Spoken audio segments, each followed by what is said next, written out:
present day.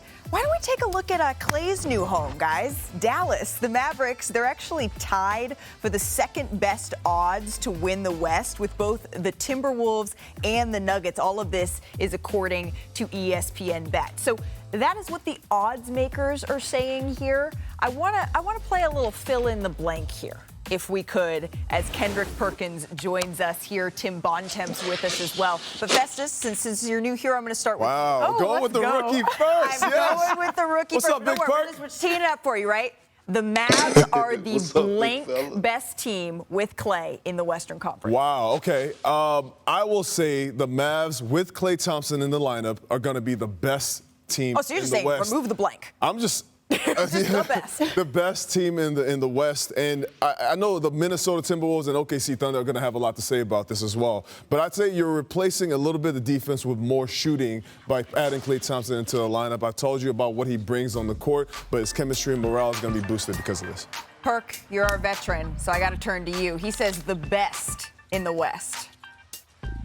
Yeah, I'm not going to jump off the porch like that, but I will say they will probably be second, maybe third. But the best team in the West is going to be Oklahoma City, especially with getting Alex Caruso and Isaiah Hartenstein.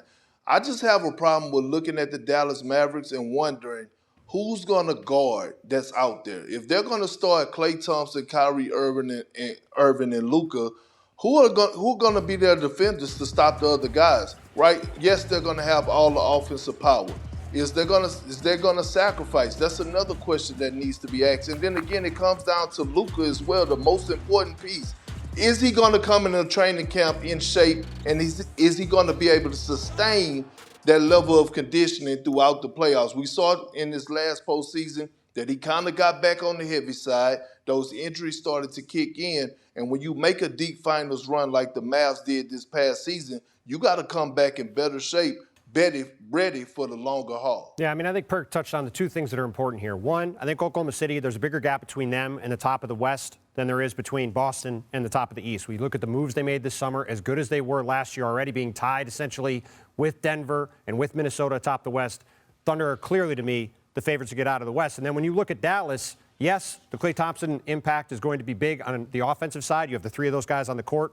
As you know, Fez better than anybody. He's going to give Kyrie and Luka a ton of space to operate. But I go back to the same problem you saw all last year with the Warriors. When they had Klay out there with Steph and with Brandon Podziemski, they didn't have enough size on the perimeter to really guard effectively. And if you're going to have Klay starting, which right now he's going to start, if you have him, Luka, and Kyrie out there, that's not exactly a lot of defensive firepower. So I'm very curious to see what that fit looks like. I think Dallas is going to be a top 4 team in the West. You look right now, to me, they're in a pretty clear group with Minnesota and Denver. But that fit with Klay in the starting lineup and how everything looks overall, very curious to see how it goes. I think it's the biggest question to determine just how high Dallas' ceiling is going to be. Yeah, I agree with Perk and Tim. I'm not jumping off the porch that much yet, but I want to ask you a question because when we look at the Golden State Warriors, a lot of people underestimated y'all's defense. You had some really big fives, but then Draymond was called to switch on everybody. Do you see Dallas being able to put it together and making the most out of this offensive juggernaut offense? You have to say, when you look at Dallas last year, one of the biggest shifts for them at the end of the season where they went 16-2 to end the season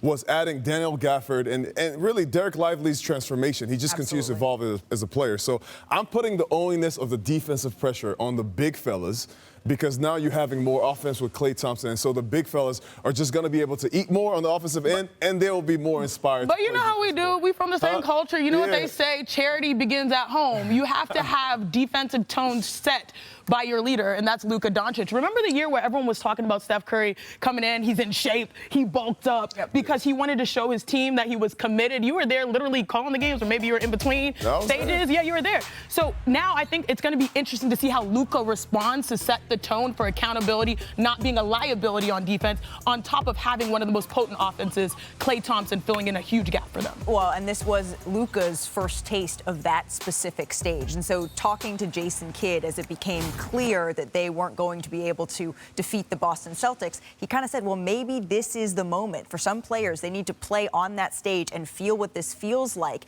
be disappointed so they can build back up and know what the necessary requirements, exactly what you're talking about, that defensive prowess is. Well, Coach Tom Thibodeau, he spoke with NBA.com, saying in part, quote, we'll look at different things because we have versatility. We could see Julius more at the 5. I think he can do it. All right, Interesting. Let's go to our big man. Big Welcome Perk. to the paint, big fella. Is Julius Randle the key, Perk, do you think, to the Knicks' success this season? I do. I also think he's auditioning. And look, down here in the South, you know, when you go through some things and you're trying to figure it out, those old people used to always say your faith is going to get tested. Well, this season, Julius Randle, his faith is going to get tested.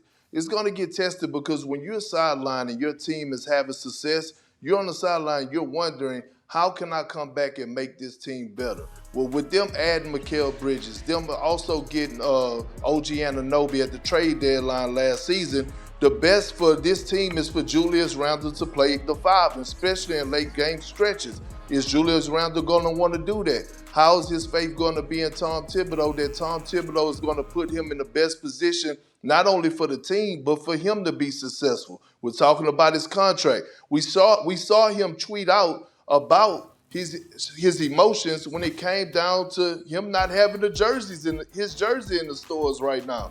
It seemed like Which he was, they did. you know, they pretty. did, just not in this picture, but they did. Yeah, You know what I mean? He feels some type of way, and it should give him the motivation to come back and be the best version of Julius Randle. But for the Knicks, I think that's going to be at the 5 position.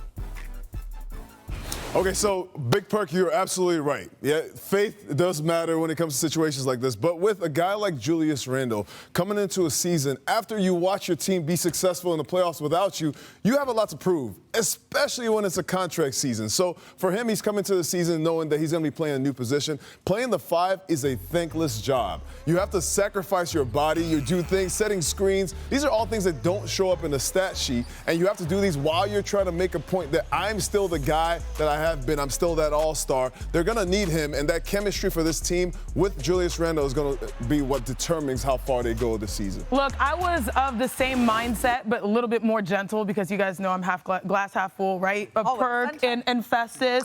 And then, you know one thing, Perk, we know this, New York fans will humble you with some information. And I went in and crunched the numbers. The lineup of Jalen Brunson, Dante DiVincenzo, OG Anunoby, Julius Randle, and Isaiah Hartenstein, they were 9-1 in January. So with him in a big portion of that core, they have found success.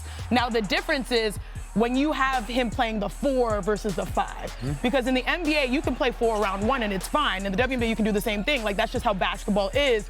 But now you're looking at, okay, will there be any liabilities if he is the tallest guy out there going up against the best in the East or the best in the West? Those are the question marks. Will he embrace, as you mentioned, Festus, that role? To me, there are more guys in the NBA that are going to have to deal with that. We talk about the New Orleans Pelicans and Zion Williamson potentially playing the 5. Right. These are things that have to be embraced based off of situations, but I do believe he has earned his spot. He doesn't really have to audition. We know what he has done. Yeah. The question is, can they make the most of what they have right now, which is the best roster that we've seen in a very long time? They have depth. They have an embarrassment of riches. Isaiah Hartenstein's not on the team anymore, but at the end of the day, when you're talking about a guy who's good for 20 points a game, 9 boards a game, and he's pretty good at creating for others, and you're humming and hawing over whether or not he's going to play the 4 or the 5, we kind of expect him to close quite a few games this year at the 5, and they're going to say, who's our best lineup? And Julius Randle is part of that best lineup. But do you think that that's the biggest question mark for the Knicks here, Tim? No, I mean, the biggest question is what are they going to do, Malika, with their entire roster, and specifically with Julius Randle going into the last year of his deal before he has a player option next summer, and what do they do at the center spot? They don't, you mentioned it,